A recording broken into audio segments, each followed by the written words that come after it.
If your job at a healthcare facility includes disinfecting against viruses, you know prevention is the best medicine. And maintaining healthy spaces starts with a healthy cleaning routine. Grainger's world-class supply chain helps ensure you have the quality products you need when you need them. From disinfectants and cleaning supplies to personal protective equipment, so you can help deliver a clean bill of health. Call 1-800-GRAINGER, click Grainger.com, or just stop by. Grainger, for the ones who get it done. Este es el espacio que conecta a todas las personas en el campo y la ciudad con el agro. Al Campo de Caracol Radio. Dirige y conduce Luis Enrique Hurtado en Al Campo de Caracol Radio.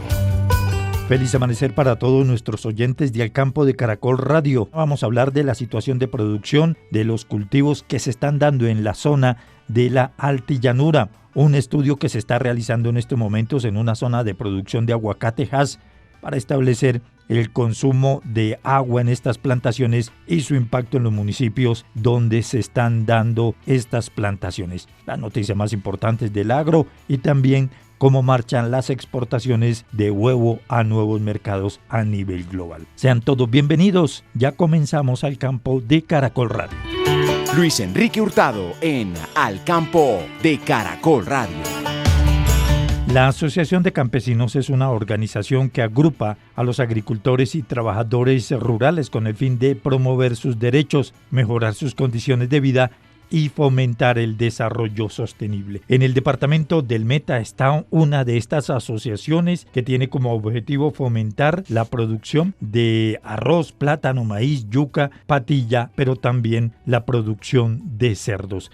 El representante de esta asociación campesina es don Eber Ávila, quien precisamente nos acompaña a esta hora. Don Eber, un gusto saludarlo a esta hora. Usted viene del municipio de Puerto López, ¿cierto? Sí, señor, del municipio de Puerto López Meta, departamento del Meta, sí, señor. Bueno, zona agrícola, pecuaria, muy buena para trabajar. Don Eber, ¿cómo ha sido ese trabajo para recibir tierras por parte de la agencia? ¿Cómo se adelantó ese proceso?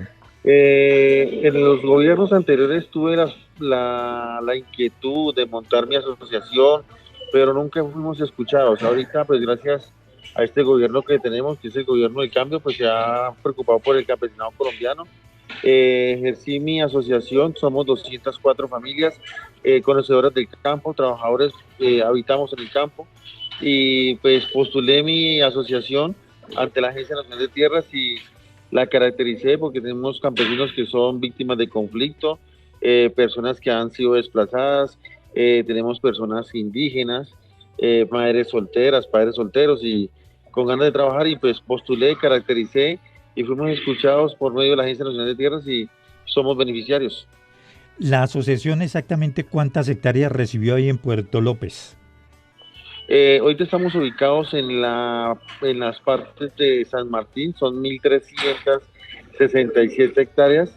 Es una tierra, pues toca adecuarlas, cuadrarlas para que nos ponga en producción, y sí, ahí estamos trabajando. Ahora, en estos momentos, ¿qué productos están sembrando? ¿Qué cosechas tienen? Ahorita allá en esa finca tenemos plátano, y tenemos unas praderas adecuadas para la ganadería, y vamos a ver si podemos empezar a manejarlo con el proyecto Sembrando Vida, que también es por medio de la Agencia Nacional de Tierras, para sembrar patilla y arroz y maíz en esa área. ¿Para ustedes estos productos son rentables?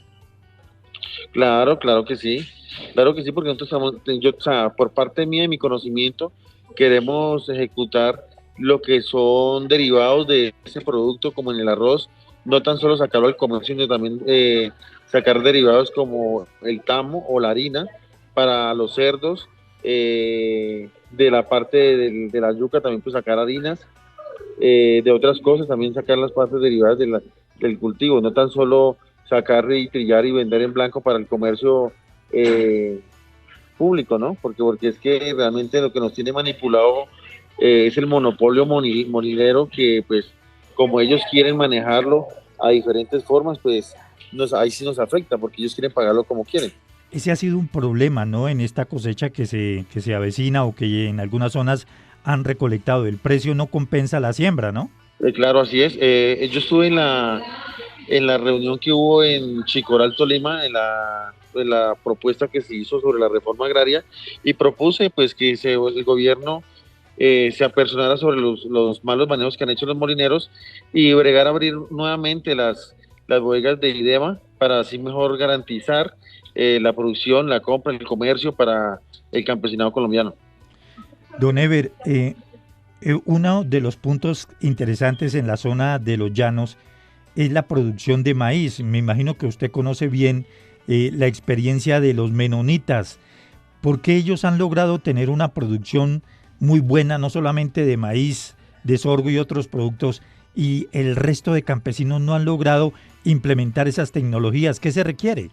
Porque es que ellos, lo uno, el dinero, es plata, porque todo cuesta. Ellos tienen una infraestructura muy completa, que ellos mismos tienen la planta de secamiento, ellos mismos tienen la planta de manejo de granos.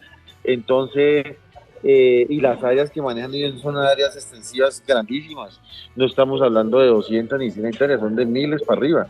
Entonces, pues la forma que ellos manejan es porque hay dinero, hay plata para poder invertir, y la infraestructura que tienen es muy completa para las plantas de secamiento, donde ellos pueden manejar el comercio tan solo no aquí interno, sino también en el exterior. ¿Ese sistema se podría implementar si se tuvieran los recursos necesarios?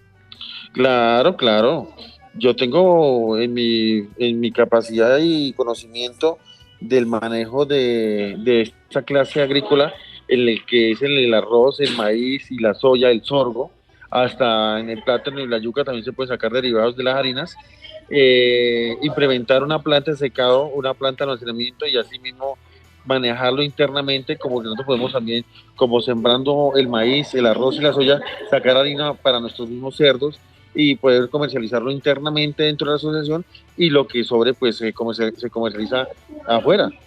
Claro, sería muy bueno que el gobierno nos tuviera en cuenta en la parte de estructura, de montar nuestras bodegas y así mismo nosotros montar unas plantas de tratado de granos. Tengo entendido que otro punto crítico para ustedes es que la altillanura tiene una acidez muy compleja de manejar de los predios. ¿Eso lo han logrado ya trabajar? Claro, eso en los estudios de suelos que nosotros hicimos, prácticamente nos toca aplicar de 5.000 a 6.000 kilos, de 5 a 6 toneladas por hectárea para corregir el subsuelo productivo. Sería muy bueno también que, por ejemplo, por medio del gobierno, y sería muy, pero muy excelente, de que nos apoyáramos nos apoyaran para poder montarnos nosotros mismos una planta en compostaje que podemos recibirle las basuras a 3 municipios, por ejemplo, y montar una planta de compostaje para materia orgánica, abonos orgánicos, porque ese abono sí recupera más ligero lo que es el subsuelo productivo. Sí, señor. Ahora, con esos proyectos que usted habla, ¿en cuánto tiempo, por ejemplo, se logra sacar una cosecha de arroz, maíz, plátano, yuca o patilla una vez mejorado el suelo? Uno puede hacer la preparación superficial, no hondo. Si usted prepara, entre más hondo prepara el terreno, más saca acidez. Entonces tocaría algo por encimita, como se dice, aplicar una buena cantidad de cal, según el estudio que nos dé el estudio del suelo. En 120 días podemos sacar una cosecha de arroz, una cosecha de plátano, pues uno tiene que adecuar muy bien el terreno, buen abono, eso es de año. La soya, igualmente que el arroz, entre 100 a 120 días, y pues teniendo uno la capacidad y la maquinaria, eso sería muy buenísimo por parte de apoyo del Gobierno Nacional y la Agencia Nacional de Tierras. Como usted lo plantea, lo necesario aquí son los recursos para implementar estos proyectos de siembra en esta zona de Colombia. Sí, claro, hay mucho campesino que sabe del tema, mucho campesino que toda la vida ha trabajado en el campo, ha sufrutado y ha sacado su familia adelante del campo como obrero. Si él como obrero pudo hacerlo, ¿cómo sería si el Gobierno Nacional, la Agencia Nacional de Tierras, la Agencia de Desarrollo Rural, fomentara un buen recurso económico de darle una máquina, darle una tierra y unos utensilios, no sé, por ejemplo, como insumos, para poder poner a producir? Sería mucho mejor. Ahí sí, como se dice, sembrando vida, que así se llama el proyecto que está agilizando ahorita la Agencia Nacional. y en ese programa ustedes ya cuentan con la garantía necesaria de recibir bien sea la parte económica o la maquinaria para seguir trabajando o no. Claro, claro, yo ya presenté, yo ya estoy postulado, ya la asociación mía ya está postulada ante la Agencia Nacional de Tierras del proyecto Sembrando Vida de un 70-30. Yo lo planteé un 66% y un 34% por parte de nosotros como campesinos que somos conocedores del campo, del tema, y somos trabajadores que de toda la vida en el campo, pues ese es el aporte que nosotros ponemos, el 34%. Ellos todavía nos dan la facilidad de la persona que no tenga o la asociación que no pueda soportar el 34 o el 30% por medio de Finagro o el Banco Agrario, ¿entiendes? Muy bueno. ¿Cuál sería ese mensaje para los campesinos que lo escuchan a esta hora? De pronto tienen la intención de, primero, pues acceder a tierra que se está entregando y segundo, tener esos proyectos productivos para salir adelante. Le recomiendo, le sugiero y realmente apoyar a todas las asociaciones campesinas de la nación que sean productoras, que es muy fácil postularse. Puede buscar en la página virtual www.ant.gov.co y postulan y sacan el proyecto que ellos requieran, que ojalá sea, si ya tienen una entrega definitiva del terreno, pues un proyecto a largo tiempo, o si son con una entrega profesional, pues pueden sembrar cultivos de corto plazo como el arroz, maíz, patilla, que sean lo más corto posible para que no tengan ningún inconveniente en caso de una reubicación o la titulación de los predios. Pero le cuento que tenemos que apoyarnos. Antes, hacer los impuestos significaba usar al mismo preparador que tu familia. Pero, ¿realmente era lo más conveniente? Ahora hacer impuestos es tener un experto bilingüe de TurboTax ideal para ti, que solo presentará tu declaración cuando sea 100% precisa, garantizado. Ahora los impuestos se hacen así. Intuit TurboTax. Consigue un experto ahora en turbotax.com/español. Expertos bilingües solo disponibles con TurboTax Live. Consulta los detalles de la garantía en turbotax.com/garantías. De pronto hay muchas asociaciones, muchos líderes que no tengan conocimiento sobre el tema, que aprovechen ahora que tenemos un gobierno que verdaderamente se preocupa por el campesinado colombiano y que quiere hacer las cosas por un buen camino. Pues don Ever, de verdad muchísimas gracias por haber estado esta mañana aquí en el campo de Caracol Radio, muy amable y éxitos. Listo, señor, muchas gracias y felicidades a todos y muchas gracias por tenerme en cuenta y para adelante, ahí estamos. Continuamos con Al Campo en Caracol Radio. La influenza aviar, también conocida como gripe aviar, es una enfermedad viral que afecta principalmente a las aves, que aunque en ocasiones puede infectar a los humanos y en otro caso a otros animales. Vamos a hablar de esta enfermedad que se está presentando en el mercado de los Estados Unidos, pero también cómo está el sector avícola en Colombia y las exportaciones de huevo y carne a otros mercados. Para nosotros es un placer saludar al presidente de FENAVI, el doctor Gonzalo Moreno. Presidente, bienvenido nuevamente al campo de Caracol Radio. Doctor Gonzalo Moreno, bueno, ¿cómo va el sector avícola? ¿Cómo arrancó este 2025 cuando ya estamos cerrando casi el primer trimestre del año? Pues mire, vamos muy bien, tanto producción de pollo como de huevo, tenemos producciones históricas. La verdad, estamos muy contentos por los resultados tanto del año pasado como este primer trimestre. Vamos, para recordar a los oyentes, el año pasado cerramos con una producción de más de 18.000 millones de huevos. El año anterior estábamos en 16.000. Este año proyectamos y vamos por buen camino de cerrar con más de 19.000 millones de huevos. En el caso de producción de pollo, cerramos el año con la producción más alta de la historia, con 1.821.000 toneladas, y este año lo más seguro es que cerremos con una producción de más de 1.900.000 toneladas de carne de pollo. Presidente, en estos momentos los mercados a nivel mundial del huevo y el pollo están muy alertas por la situación de la influenza aviar. ¿Eso qué tan grave es? El mercado de los Estados Unidos está afrontando una situación muy difícil. ¿El panorama es alentador o desalentador? Pues mire, lamentablemente la situación en Estados Unidos es muy complicada. Se han muerto 50 millones de aves desde noviembre del año pasado. Es una reducción del 16% de todo el hato de las aves que tiene Estados Unidos. En el último año y medio se han muerto 162.8 millones de aves. Para que tengan en cuenta los oyentes, eso es prácticamente una reducción del casi el 20% de la oferta de pollo y huevo que tiene Estados Unidos y afectando obviamente los precios. Hoy en día una docena de huevos en Estados Unidos ronda los $7.8, 8 dólares. Antes de la pandemia estaba cerca de los $2. Eso da como si un huevo en Colombia costara alrededor de 3.000 pesos. Ahora, la gran pregunta, ¿esta situación se podría extender a otros países? Sí, el mundo ya ha tenido muchos casos de influenza aviar. Es una enfermedad que ya está presente en casi todos los territorios del mundo, se puede decir así, ya es endémica en muchas partes.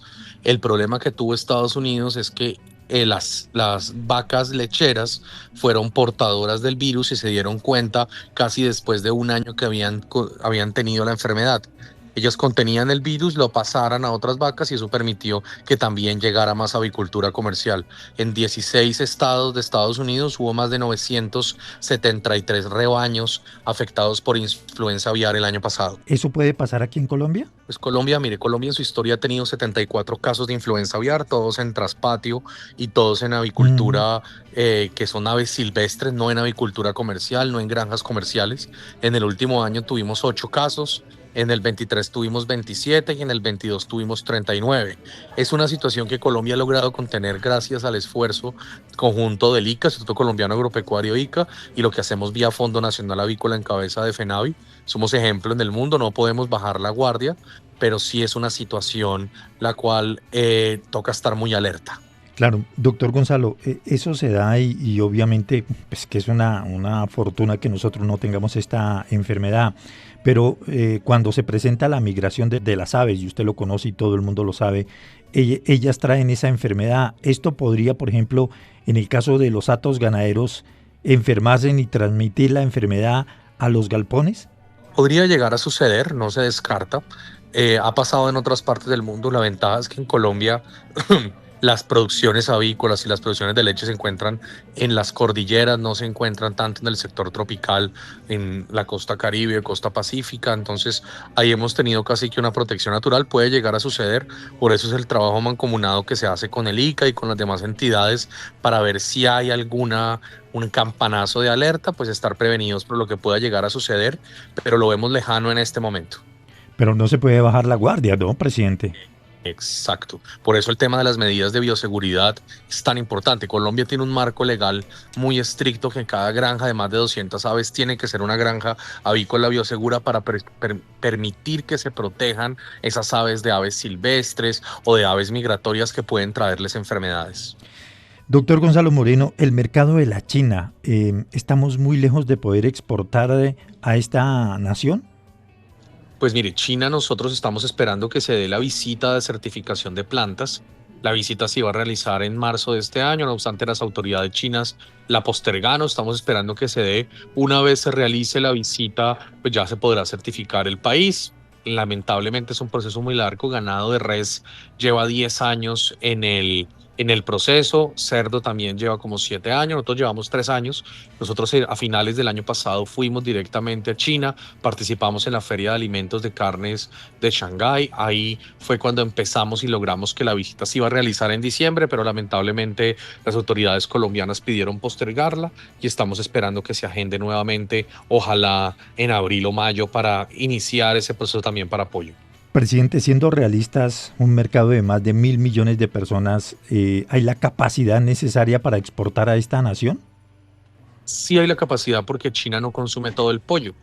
China lo que consume particularmente son las garras del pollo, las crestas de los pollos y las puntas de las alas. A China no le interesan las pechugas, no le interesan las piernas perniles, no le interesan las piernas. ¿Qué le interesa? Las garras. Lo que nosotros en Colombia vendemos como menudencias, ellos lo comen como si fueran alitas, que son las garras. Las crestas en Colombia también tampoco se utilizan, allá les dan un buen uso. Entonces no es ver el pollo como un pollo completo que les vamos a mandar pollos, no les vamos a mandar esos cortes, los cuales en Colombia pues no son tan atractivos, pero en otros mercados sí. ¿Este mercado mueve más o menos cuánto anualmente? No, pues imagínense, nosotros producimos 1.000 millones de pollos al año. Eso va a depender del valor. Nosotros estimamos que solamente en el primer año podríamos llegar a $50 millones, pudiendo llegar a $200 millones en el mediano plazo. O sea, es un mercado gigantesco, ¿no? Como lo es. Sí, señor, es un mercado gigantesco y sobre todo que ellos tienen la necesidad de encontrar mayores oferentes de garras, porque un pollo tiene 2 garras, no tiene más.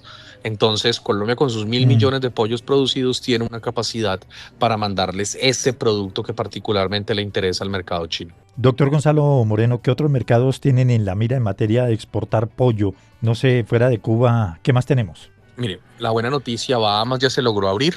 Bahamas estaba en el proceso, estamos también intentando abrir ya en el proceso de Aruba y Curazao. También estamos midiando países del Medio Oriente, los cuales necesitan la certificación halal. Ya Colombia tiene una planta certificada halal, entonces estamos en el proceso de admisibilidad. Lamentablemente cada país pone unas condiciones específicas. Nos toca solicitar el ingreso a cada uno de los países, pero vamos a hacer una misión ahorita al Caribe, que le compraba antes mucho pollo y huevo a Estados Unidos, el cual es una gran oportunidad para nosotros con la situación actual. Sí, doctor Gonzalo, ¿a Estados Unidos estamos exportando huevo o no? No, todavía no. Colombia ya solicitó la entrada al mercado americano. Precisamente ya estamos contactando a todas las plantas que compran huevo para insumos. Ellos importan huevo no para el supermercado, para huevo de mesa, sino importan el huevo para tenerlo como ingrediente para pasteles y demás. Entonces las quebradoras ya las estamos contactando. Ayer nos entregaron la información. Toca hacer todo el proceso de admisibilidad, pero pues yo creo que en un mediano plazo puede llegar a ser posible. A pesar de la crisis y el alto costo del huevo, ¿no se abre este mercado? Pues no es que no lo abran, sino ponen unas condiciones. Estados Unidos solo ha permitido la entrada de huevo de Turquía, de Brasil y en los últimos días de Corea del Sur. No es tan sencillo entrar al mercado americano, tienen unas condiciones, no hay ningún otro país que lo esté haciendo, entonces estamos buscando esa oportunidad, porque sí creemos que Colombia, con la producción tan alta que tiene, más de 1.000 millones de huevos este año, pasando de 18.000 a 19.000 millones de huevos, tenemos una capacidad muy fuerte para llegarles a ese mercado, capacidad que se demora mucho en construirse, ¿no? Entonces Estados Unidos se va a demorar casi un año, año y medio en lograr recuperar la producción que tenía antes de la situación de influenza aviar. Doctor Gonzalo, dos inquietudes finales. La primera, los insumos para el sector avícola han bajado de precio o se han mantenido estables. Se han mantenido a la baja. El maíz y la soya ha disminuido su precio a niveles internacionales, lo cual también se ha transmitido a los consumidores. Estamos viendo una menor presión en el costo del maíz y de la soya. Entonces, eso es una buena noticia en medio de todos los caos que estamos sufriendo en el mundo. Y finalmente, presidente, la situación de la seguridad, ¿cómo está en las zonas donde están los puntos de producción del sector avícola? Lamentablemente eso no mejora. Lamentablemente estamos viendo un deterioro mayor de la seguridad. Yo estoy hoy en el Valle del Cauca atendiendo unas reuniones con avicultores. Hay una preocupación muy fuerte. También hay preocupaciones muy fuertes en la zona Caribe, en Montería, en la zona de Cúcuta, por los efectos que ha tenido en el Catatumbo. En fin, el tema de extorsiones no es exclusivo ya de una sola parte del país, sino se está presentando en diferentes partes del territorio. Venimos trabajando con las autoridades. No es fácil, de todas maneras, atender todas las necesidades, pero sí hacemos un llamado porque sin seguridad en el campo es imposible producir alimentos. Doctor Gonzalo Moreno, presidente de FENAVI, como siempre, un placer, muy amable. Gracias por haber estado esta mañana aquí en el campo de Caracol Radio. Muy gentil. Ustedes, muchas gracias. Espero que todos los oyentes ayuden hoy con huevito y coman mucho pollo durante el día. El agro es noticia en Al Campo. Y ahora les vamos a presentar los hechos, las noticias más importantes del sector agroindustrial. Antes, hacer los impuestos significaba usar al mismo preparador que tu familia. Pero, ¿realmente era lo más conveniente? Ahora hacer impuestos es tener un experto bilingüe de TurboTax ideal para ti, que solo presentará tu declaración cuando sea 100% precisa, garantizado. Ahora los impuestos se hacen así. Intuit TurboTax. Consigue un experto ahora en turbotax.com/español. Expertos bilingües solo disponibles con TurboTax Live. Consulta los detalles de la garantía en turbotax.com/garantías. El Instituto Colombiano Agropecuario, el ICA, inauguró una nueva área de biología molecular en la seccional Nariño, con una inversión que superó los 1.260 millones de pesos. Este servicio va a permitir realizar análisis y diagnósticos fitosanitarios de manera local, optimizando la detección temprana de enfermedades en cultivos como la papa y otros productos de esta zona del territorio colombiano. Debemos recordar que Nariño es el tercer departamento con mayor producción de papa en Colombia, con más de 511.000 toneladas comercializadas en el 2023. Sobre este particular se pronunció la gerente general del ICA, Paula Cepeda. Hoy estamos muy felices aquí en la ciudad de Pasto. Para la región de Nariño inauguramos nuestro 13º laboratorio de biología molecular que traerá beneficios para más de 40.000 familias del departamento y de la región. Esto significa que podremos tener diagnósticos más rápidos, más eficientes, evitando tiempos en la logística de transporte, de recolección y de cuidado de las muestras que tenemos acá, no solamente para papas, sino para otras solanáceas, para otras especies como la uchuva, la gulupa, entre otros más, como los cítricos que produce el departamento de Nariño. Por eso estamos muy felices y damos apertura hoy oficial a este espacio para que nuestros pequeños, medianos y grandes productores puedan ser beneficiarios de estos servicios que ofrecemos acá. De acuerdo con la gerente general del ICA, ya son 13 centros de investigación que en estos momentos cuenta esta entidad a nivel nacional. En el marco del Día Internacional de la Mujer, el Ministerio de Agricultura y la Vicepresidencia reconocieron recientemente la labor de 100 mujeres piangüeras de Nariño, Cauca y Chocó durante el encuentro en Tumaco. Estas mujeres beneficiarias de la línea de cofinanciación número 3 del Fondo de Fomento para las Mujeres Rurales se reunieron para destacar su impacto en la seguridad alimentaria, la sostenibilidad ambiental y la economía local. El evento contó con la participación de la vicepresidenta Francia Márquez y la ministra de Agricultura Marta Carvajalino. Y se desarrolló en la ciudad de Medellín el Congreso del Sector Cerealista. La apertura estuvo a cargo del gerente general del gremio, Arnulfo Trujillo Díaz, quien nos entrega las conclusiones de este congreso. El 29º Congreso Nacional Académico que FENALCE ha realizado en la mayorista de Medellín, en Antioquia, tiene varios objetivos. El primero, decirle a los productores, a los pagadores de parafiscales, que FENALCE hace un esfuerzo para mantenerlos actualizados en temas fitosanitarios, en temas nutricionales, para ser más competitivos en sus cultivos. Por ello, hemos traído conferencistas de talla internacional de Argentina, de Brasil, del Perú, de México, de Estados Unidos y del Canadá. Ellos cada uno haciendo investigación desde sus universidades, desde sus instituciones. Hoy en este congreso han querido entregar sus conocimientos y que los productores se sientan familiarizados para poder atender o mitigar los problemas que se presentan, o con cambios climáticos, o con enfermedades, o alternativas para nutrición, de tal manera que sea más competitivo. El segundo, demostrar que unidos y que es que podemos crecer más, que Colombia tiene grandes oportunidades para crecer, que la producción se ha estancado, pero que el consumo cada día es más grande. Las importaciones han crecido. El balance de este Congreso del Sector Cerealista que se cumplió en la ciudad de Medellín. Entre tanto, la Agencia Nacional de Desarrollo Rural anunció una inversión de más de 43.000 millones de pesos para fortalecer la producción campesina, la agrologística, el mercadeo y la asociatividad en el norte de Antioquia. Esta inversión se realizó en el marco de la primera cumbre campesina por la paz total, que reunió a más de 850 campesinos víctimas del conflicto y también líderes comunitarios. El presidente de esta agencia, César Pachón, destacó que esta iniciativa busca modificar las condiciones estructurales que han perpetuado la exclusión y la pobreza en el campo. La inversión se enfocará en maquinaria, asistencia técnica, acopios y el impuesto al liderazgo femenino en el sector agropecuario.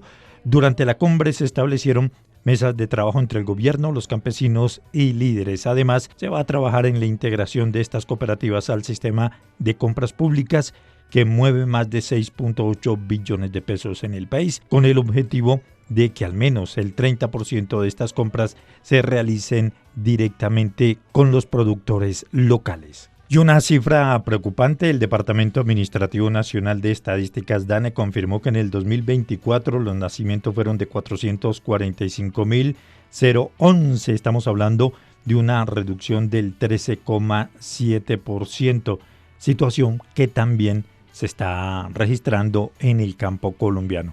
La situación cada día es más preocupante porque los colombianos no quieren tener hijos. La directora del Departamento Administrativo Nacional de Estadísticas, DANE, Piedad Urdinola.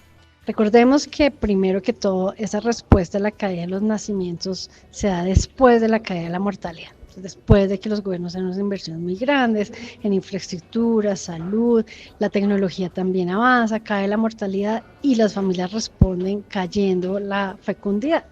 En la última década, donde ya tenemos unas tasas por debajo de las tasas de reemplazo, pues se asocian a esos otros componentes que ya mencioné, la educación masiva de las mujeres, la entrada masiva de las mujeres al mercado laboral, esa diferencia que tenemos también en el uso del tiempo, sobre todo en las labores de trabajo doméstico no remunerado, que sigue siendo cargada sobre las mujeres y que hace que estas preferencias por menos hijos y con mayor calidad, es decir, ellos también con mayor salud, con mayor educación, por ende con mayores inversiones por parte de los padres, hace que se prefieran menos hijos. Estos son los factores, de acuerdo con la directora del DANE, Piedad Ordinola, para que las familias no quieran tener hijos en estos momentos, y así las cifras lo demuestran. Y finalmente, en este balance de los hechos, las noticias más importantes del sector agroindustrial, les contamos que el Consejo Directivo de la Unidad de Restitución de Tierras aprobó el traslado de recursos por el orden de 2.128 millones de pesos.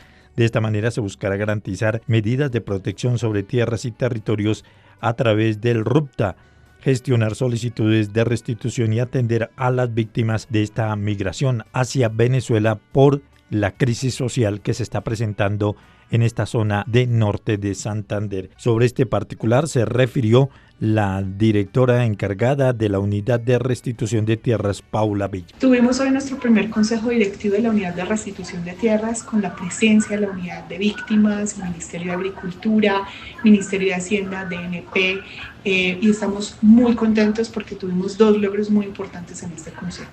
El primero de ellos es la aprobación de un traslado presupuestal de 2.128 millones de pesos para poder atender la emergencia que se viene presentando en Catatumbo.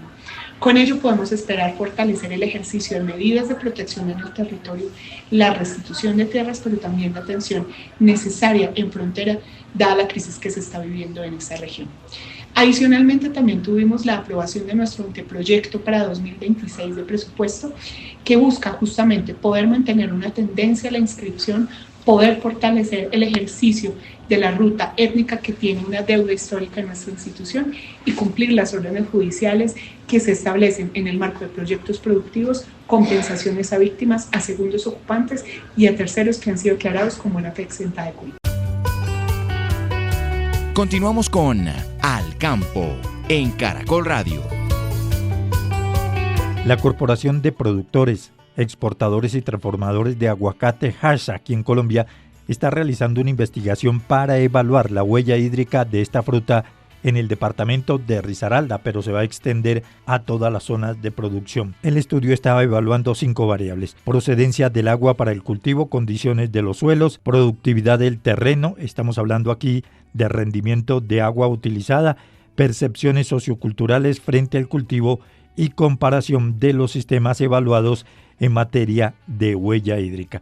Vamos a conocer más detalles de esta interesante investigación y a esta hora de la mañana estamos saludando a la directora de sostenibilidad de Corpo Hass, la doctora Ana María Torres. Doctora Ana María, bienvenida al Campo de Caracol Radio, un gusto saludarla, ¿qué tal? Muchas gracias, Luis, un saludo a todos, muchas gracias por esta invitación. Doctora, ustedes están trabajando en un proyecto bien interesante, la utilización de nuevas tecnologías para preservar ese preciado líquido como es el agua. ¿En qué consiste este proyecto y por qué no nos cuenta los avances? Pues mira, básicamente este es un proyecto que nos permite a nosotros medir la huella hídrica del proceso productivo del aguacate Hass. Lo que consiste en este proyecto es poder determinar de mi proceso productivo, en este caso del aguacate Hass, cuánta agua necesito y determinar la fuente. Es muy importante conocer si la fuente es una fuente subterránea, superficial, o si podemos sostenernos con el agua lluvia, que eso, entre otras cosas, determina la huella hídrica verde.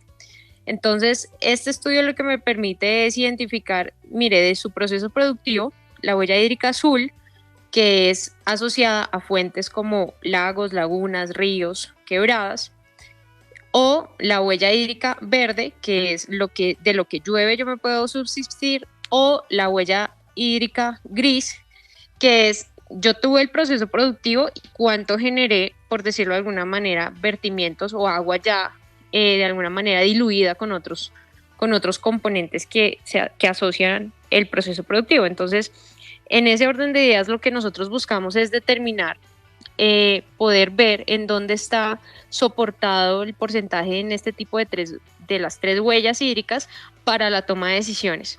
Entonces, en el Quindío, en el departamento del Quindío, se realizó este estudio también. Ya estamos en el departamento de Risaralda actualmente, y los resultados que arrojaron en el Quindío es que el 73% es huella hídrica verde, es decir, que un cultivo de aguacate puede subsistir el 73% solo con agua lluvia. Entonces, eso también nos alinea un poco y nos da, digamos, mucha claridad de por qué. Antes, hacer los impuestos significaba usar al mismo preparador que tu familia. Pero, ¿realmente era lo más conveniente? Ahora hacer impuestos es tener un experto bilingüe de TurboTax ideal para ti, que solo presentará tu declaración cuando sea 100% precisa, garantizado. Ahora los impuestos se hacen así. Intuit TurboTax. Consigue un experto ahora en turbotax.com/español. Expertos bilingües solo disponibles con TurboTax Live. Consulta los detalles de la garantía en turbotax.com/garantías. El cultivo de aguacate no cuenta con sistemas de riego en el país. En Colombia, a diferencia de otros países como Perú o como Chile, que por sus condiciones climáticas deben tener sistemas de riego, Colombia es un país que, al contrario, en momentos, en meses, algunos meses del año, tenemos que saber cómo administrar, porque cae tanta lluvia que debemos ver cómo podemos hacerle un movimiento o un manejo diferente, porque ya el agua es tanta que el árbol se encharca. Entonces, eso nos hace muy atractivos desde el punto de vista ambiental, muy atractivos desde el punto de vista del mercado, porque afortunadamente estamos ubicados en un país donde estamos muy bendecidos por la cantidad de agua lluvia que cae, y eso lo refleja la huella hídrica verde. Entonces, desde el gremio, desde el sector, nosotros buscamos, con investigación, con datos técnicos, soporte, poder dar y brindar información clara y verídica de cómo es la administración de los recursos naturales en el proceso productivo de aguacatejas. Uno de los grandes mitos, no solamente en Colombia, sino en otros países que son productores de aguacate, tiene que ver con el tema del manejo del agua, que seca los suelos, que acaba con las cuencas hídricas. ¿Ustedes qué encontraron sobre estos mitos que se tienen? Pues mira, lo que pasa es que la presión que se hace, es decir, ¿qué queremos combatir con todo este proyecto? Hemos escuchado mucho que el aguacate Hass va a ser, consume mucha agua y mucho, son, digamos, que términos que no se sabe qué es mucho y con respecto a qué o qué comparación. Entonces, cuando tú dices que se está haciendo una presión en el suelo, en los recursos naturales, en los estudios o en el estudio de maestría que salió de la Universidad de Manizales, en Quindío, pues no hay una presión fuerte sobre el recurso hídrico. Al contrario, tenemos que ver, con tanta agua que cae, qué debemos hacer con el recurso. Y más o menos, pues con el estudio que estamos haciendo en Risaralda, en más de 400 hectáreas del municipio de Guática, nos está arrojando algo parecido. Lo que pasa es que estos son proyectos que no se pueden, digamos, que determinar tan a corto tiempo, porque queremos hacerlo justamente en todo el proceso fenológico, todo el proceso del ciclo de vida de las 2 cosechas del cultivo de aguacatejas.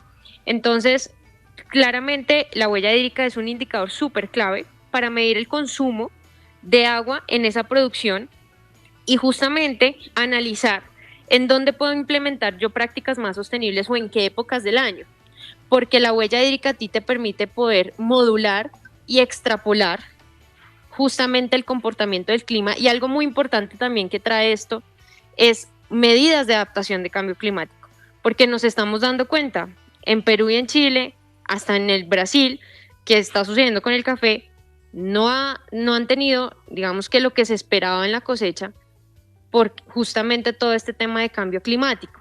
Entonces, Colombia, gracias a Dios, digamos que por toda su ubicación, llueve, digamos que para hacértelo en términos, digamos que de un poco más coloquiales, a Colombia alrededor llueven 148 días, mientras que en Perú llueven 28 días, mientras que en Chile llueve 42 días.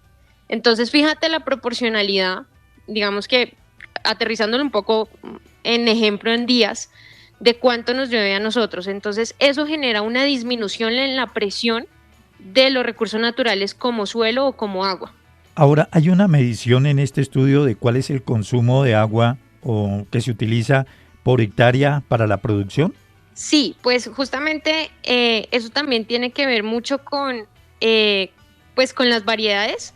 De hecho, en este momento, el estudio lo que te dice a ti, que es lo que queremos sacar, en este momento estamos en proceso, no te diré un valor, porque el estudio termina en octubre. En octubre te puedo decir, mira, el valor de lo que se consume en huella hídrica, que es agua lluvia, es esto, lo que se consume en huella gris es esto, y lo que se consume en huella azul es esto. Sí es importante decir, digamos que dentro de lo que quisiera decir, no es que se malinterprete que no se necesite agua, sí se necesita, porque dentro de un proceso de cultivo de aguacatejas, pues hay unos colaboradores que tienen todas sus necesidades básicas como cualquier ser humano, tienen que ir al baño, entonces cuando van al baño pues se necesita agua de uso doméstico para sostener esa parte, y también como cualquier, digamos, proceso, si al arbolito le da un hongo, una enfermedad, pues hay que tratarlo con unos productos, y para yo poder utilizar esos productos necesito agua.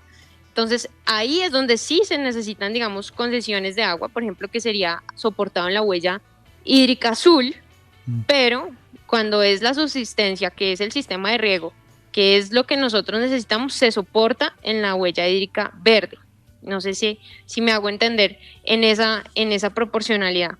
Es decir, uno podría hablar que cada cultivo, si es un cultivo pequeño, mediano o grande, depende de utilizar agua, bien sea de lluvia o agua subterránea o agua de los ríos. ¿Ahí cómo es el manejo?